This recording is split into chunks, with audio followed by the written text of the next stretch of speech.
Why don't computers take their coffee with sugar? Because it might bite. Now imagine a computer sipping on a cup of joe.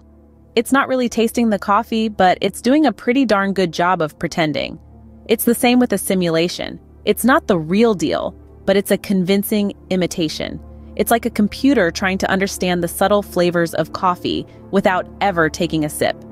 So, if a computer can't really taste coffee, can it understand the real world? Let's find out. Remember when you used to pretend to be a superhero as a kid? That was your version of a simulation. Let's take a moment to unravel this thought.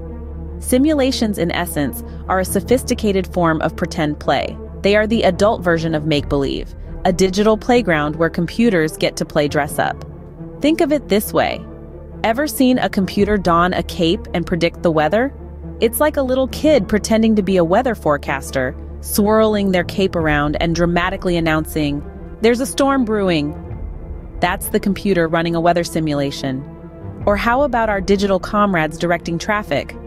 It's as if they're standing in the middle of the road with a whistle and a high-visibility vest, orchestrating the dance of the vehicles. That's a traffic simulation for you. So in essence, a simulation is a bit like a computer playing make-believe. It's not the real thing, but it's trying its best to pretend. So, who's the mastermind behind all these simulations? It's not a supervillain, don't worry. It's a band of intrepid programmers and engineers, writing the code and designing the algorithms. Think of them as puppet masters, but instead of marionettes dangling on strings, they're maneuvering lines of code in a digital theater. An amusing thought, isn't it? And there you have it, folks. Simulations.